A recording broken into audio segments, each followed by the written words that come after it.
இந்த போருக்கான நீட்சி அப்படிங்கிறது அடுத்த கட்டமாக சிரியாவை நோக்கி நகன்றிருக்கு அப்படிங்கிற தகவல் ரிலீஸ் ஆயிருக்கு. ஈரான் ஏன் சிரியா வரைக்கும் போகணும் அப்படிங்கிற கொஸ்டின் உங்களுக்குள்ள இருக்குல்ல, அதற்கான பதிலை தான் நம்ம பார்க்க போறோம். யுஏஇ ஒரு அதிபயங்கரமான மிரட்டல் ஒன்றை ஈரானுக்கு எதிராக கொடுத்துருக்காங்க.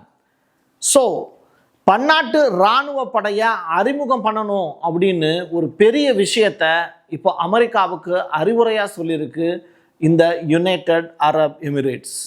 இவ்வளோ தைரியம் இருக்கா அப்படின்னு தான் கேட்க தோணுது. சரி பார்ப்போம் அவங்க என்ன பண்ணுறாங்க அப்படின்னு. டீட்டெயில்டாக பேசுவோமா? வாங்க பார்க்கலாம் உறவுகளே. இது பிரசாத் சிக்னேச்சர். உங்களுடைய தொழில் சம்பந்தமான விளம்பரங்களை நமது சேனலில் ஒளிபரப்ப உங்களுக்கான அருமையான வாய்ப்பு. நமக்குன்னு ஒரு வீடு, அது எல்லாரோட வாழ்நாள் கனவு. ஒரு முறை தான் முடிவெடுக்க போறீங்க, அதை சரியாயிடுங்க.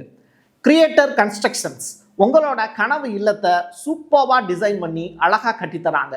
இன்டீரியர் டிசைன்லையும் இவங்க தான் டாப். North west interiors. தொடர்புக்கு 72907991. இந்தியாவில் மோடி அரசு ஒரு முக்கியமான நிதி மாற்றங்கள் ஒன்று கொண்டு வரப்போகுது. பிரிக்ஸ் கூட்டமைப்பில் இருக்கக்கூடிய விஷயம் அப்படிங்கிறதுனால இல்லை, வீழ்ச்சி அடைந்து வரக்கூடிய ரூபாயை காப்பாற்றணும். ஏன்னா இந்த போர் ஆரம்பிக்கிறதுக்கு முன்னாடி ஒரு டாலருக்கு 89 ரூபாய் இருந்தது.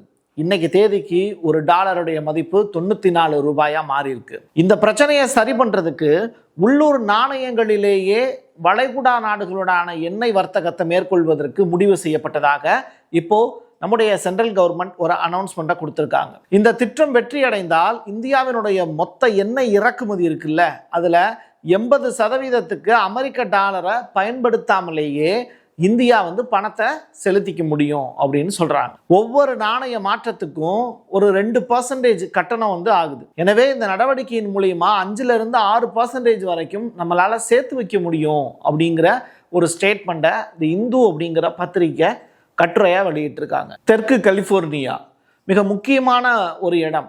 இடையில அந்த கலிபோர்னியா மாகாணத்தில் முழுவதுமாக தீப்பற்றி எரிந்து அது பெரிய அளவில் நாசமாக போன கதையெல்லாம் உங்களுக்கு தெரியும். நிறைய வீடுகள், இன்சூரன்ஸ் ரிலேட்டடான விஷயங்கள்லாம் அமெரிக்கர்கள் எப்படி சிரமப்பட்டாங்க, வெளிநாடுகளில் இருந்து அங்கே வீடு எடுத்து வாங்கினவங்க எவ்வளோ சிரமப்பட்டாங்கிறதுலாம் உங்களுக்கு தெரியும்.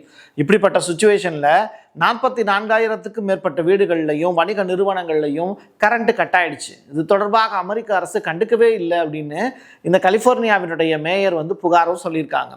Shawn Diego gas and electric நிறுவனம் இதுதான் 1 லட்சத்துக்கும் மேற்பட்ட வாடிக்கையாளர்கள் பாதிக்கப்பட்டுள்ளதாக சொல்றாங்க. ஆனா இதுக்கான காரணம் என்ன அப்படின்னு கேட்கும்போது தெரியல அப்படிங்கிறாங்க. இது நல்ல பதிலா? இது தொடர்பான காட்சிகளையும் நான் உங்களுக்கு காமிச்சிடுறேன். ஒட்டுமொத்த கலிபோர்னியாவும் இருளில் மூழ்கி கிடக்கக்கூடிய காட்சிகள் தான். காசாவில் இஸ்ரேல் ஒரு நிரந்தரமான குடியேற்றத்தை நடத்துறதுக்கு தொடங்கியிருக்காங்க. அதான் சொன்னேனே, கிரேட் இஸ்ரேலில் ஒரு பகுதியாக லெபனானுடைய பகுதிகளை கைப்பற்றுறாங்க அப்படின்னு. இதை ஒரு பக்கம் நிகழ்த்திக்கிட்டே காசாவில் இருக்கக்கூடிய இடங்கள்ல இந்த மாதிரி இருக்கு இல்லையா, மஞ்சள் கலர் பாக்ஸ், இதை வச்சு எல்லைகளை தீர்மானிக்கிறாங்க.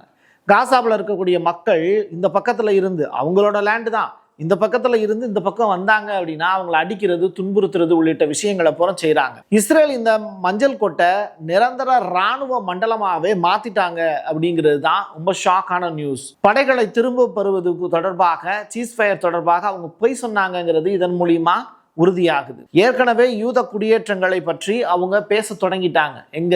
காசாவில். எவ்வளவு பெரிய மனுஷங்க பாருங்க. நம்ம இந்தியாவில் தான் India is not for beginner அப்படிங்கிற ஒரு வார்த்தை நிறைய கேள்விப்பட்டிருப்பீங்கல்ல. பாருங்களேன், இது என்னன்னு தெரியுதா? பேஷன் வண்டி இருக்குல்ல, 2 வீலரு, அதோட டேங்கில் மட்டும் நான் பிடிச்சிக்கிறேன். வண்டிக்கு தானே போடுவேங்கிறீங்க, அதே வண்டியில் இருக்கக்கூடிய டேங்கரை மட்டும் எடுத்துட்டு வரேன், பெட்ரோல் போடுங்கன்னு சொல்லி வாங்கிட்டு போறாரு. பாருங்க, வண்டியே ஓட்ட தெரியாத அந்த அக்காவே சிரிக்கிறாங்க. இதான் நம்ம நாட்டோட நிலைமை. இங்க தட்டுப்பாடு அப்படிங்கிறது இல்லை. 10 பேர் கியூல நிற்கிற இடத்துல ஒரு 100 பேர் கியூல நிற்கும் போது நான் 101வது ஆளா கியூல நின்று தான் இந்த பொருளை வாங்கினேன் அப்படின்னு சொல்றத இன்ன வரைக்கும் பெருமையாக நினைக்கக்கூடிய கூட்டம் நம்ம இந்திய மக்கள் தான். ஐக்கிய அரபு எமிரேட்ஸ் இயற்கையினுடைய கடுமையான தாக்கத்தால யுனைடெட் அரபு எமிரேட்ஸ் இப்போ பயங்கரமான மழையால சிக்கி தவிக்குது. அங்கே பார்க்கக்கூடிய காட்சிகள் எதுவுமே போக்குவரத்துக்கு இடையூறாக இந்த மழை இருக்குங்கிறாங்க. மக்கள் யாருமே வந்து வேலைக்கு போக முடியாத அளவிற்கு தண்ணீர் வந்து தேங்கியிருக்கு. இவ்வளவு பாருங்க, காரு நிற்கக்கூடிய அளவிற்கு, காரு மூழ்கக்கூடிய அளவிற்கு தண்ணி வந்து அந்த இடத்துல இருக்குங்கிறது தான் பார்க்கக்கூடிய காட்சிகள் மூலியமாகவும் அங்கே இருக்கக்கூடிய நம்முடைய சப்ஸ்கிரைபர்கள் அனுப்பக்கூடிய வீடியோக்கள் மூலியமாகவும் நம்மளால புரிஞ்சுக்க முடியுது. யுஏஇ இப்போ பயங்கரமான தில்லாலங்கடி வேலையை செஞ்சுக்கிட்டு இருக்காங்க. அது என்ன தெரியுமா? அமெரிக்காவுக்கும் இஸ்ரேலுக்கும் ஈரானுக்கும் இடையில நடக்கக்கூடிய அந்த பதற்றமான சூழ்நிலையை எப்படி கையாளலாம் அப்படின்னு அமெரிக்காவுக்கு ஐடியா கொடுத்துருக்காங்கன்னா, எங்கள் நாட்டு மேலேயும் அடிக்கிறாங்க, அதனால ஒரு பன்னாட்டு படை ஒன்று உருவாக்கிடுவோம். இந்த பன்னாட்டு கடற்படை என்ன பண்ணும் அப்படின்னா, ஒவ்வொரு நாடுகளில் இருந்தும் ஒரு 1000 வீரர்கள். இப்போ லெபனானில் வந்து பார்த்தீங்கன்னா முழுக்க முழுக்க ஒரு 30,000க்கும் மேற்பட்ட வீரர்கள் இருக்காங்க. இந்த வீரர்கள் என்ன பண்ணுவாங்கன்னா, ஒரு நாட்டை சேர்ந்தவங்க மட்டும் இருக்க மாட்டாங்க. ஏன், இந்தியாவை சேர்ந்த வீரர்கள் கூட லெபனானில் வந்து பார்த்தீங்கன்னா யூஎன் பீஸ் கீப்பர்ஸ் அப்படிங்கிற பேரில் வேலை பார்த்துக்கிட்டு இருக்காங்க. கையில் எப்பயுமே துப்பாக்கியோடையே திரிவாங்க. ரைட்டா?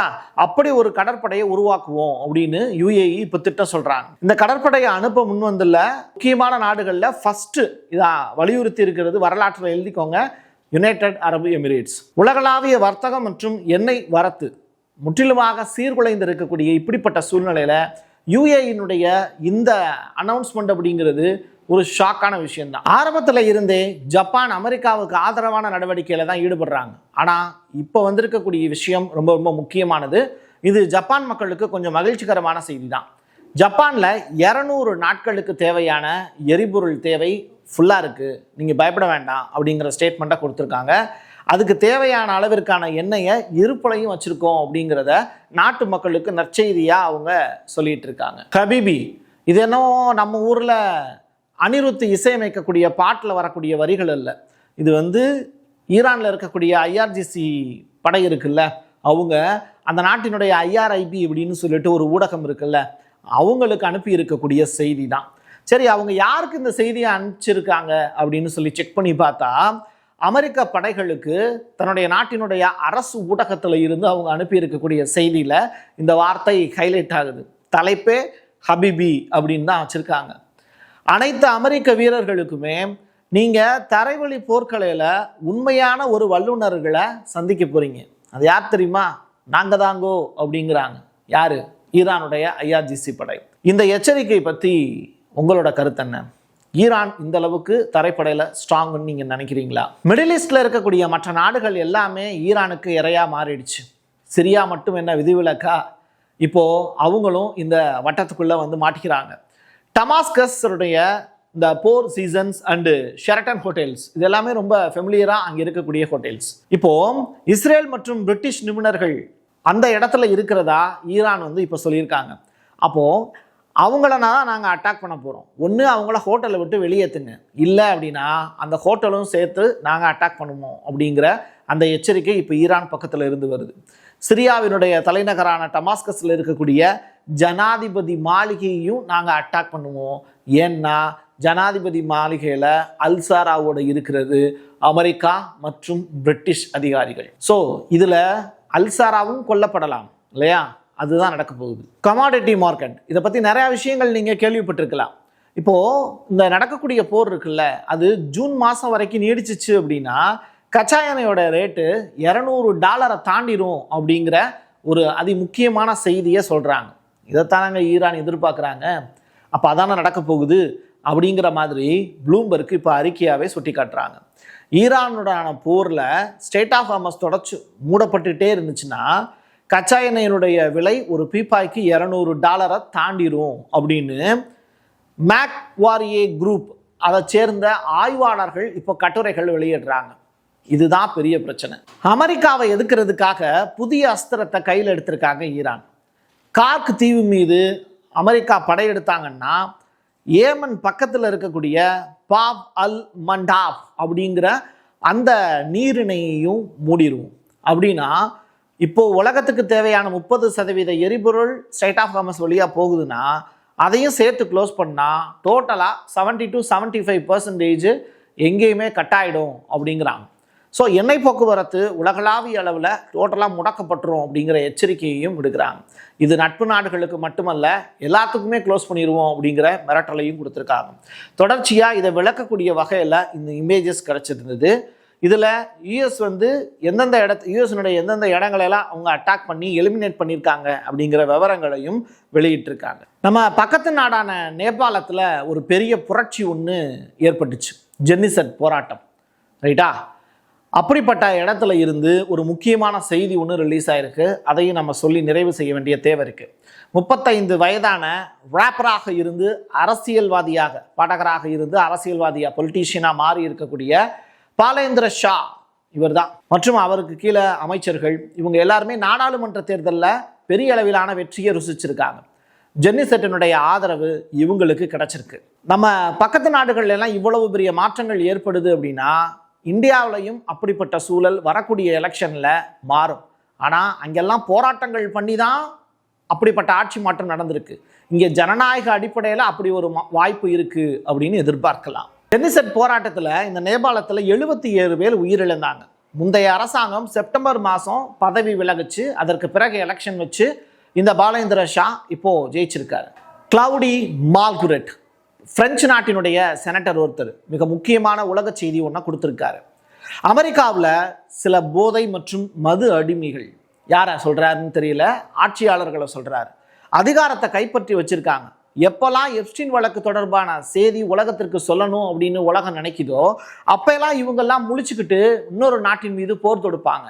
இதுதான் இவங்களுடைய வழக்கமாக இருக்குது. ஏன்னா இந்த அரசியல்வாதிகள் எல்லாருமே இந்த எப்ஸ்டீன் ஃபைலுக்குள்ளே சிக்கி தவிக்கக்கூடிய கேவலமான மனிதர்கள் அப்படின்னு சித்தரிக்கிறாரு.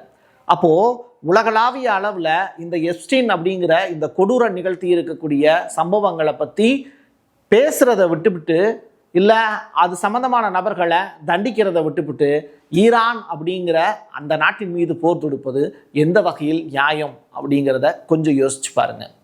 இந்த எப்ஸ்டீன் ஃபைல்ஸில் ட்ரம்ப்பும் ஒரு குற்றவாளியாக மாறலாம்.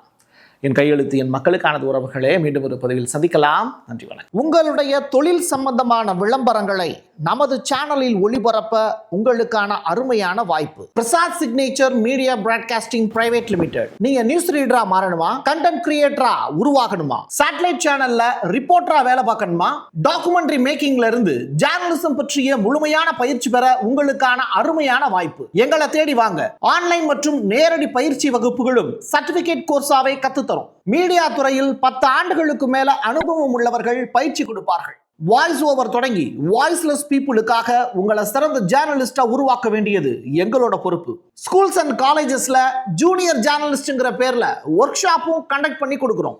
மோட்டிவேஷனல் ஸ்பீக்கரா கடந்த 15 ஆண்டுகளா கல்வி நிறுவனங்களுக்கு நிகழ்ச்சிகளும் நடத்தி தரோம். தொடர்புக்கு 9944790333 94493594 prasadsignature@gmail.com. நமக்குன்னு ஒரு வீடு, அது எல்லாரோட வாழ்நாள் கனவு. ஒரு முறை தான் முடிவெடுக்க போறீங்க, அதை சரியாயிடுங்க. கிரியேட்டர் கன்ஸ்ட்ரக்ஷன்ஸ் உங்களோட கனவு இல்லத்தை சூப்பர்வா டிசைன் பண்ணி அழகா கட்டித்தராங்க. இன்டீரியர் டிசைன்லையும் இவங்க தான் டாப். North west interiors. தொடர்புக்கு 7299079991.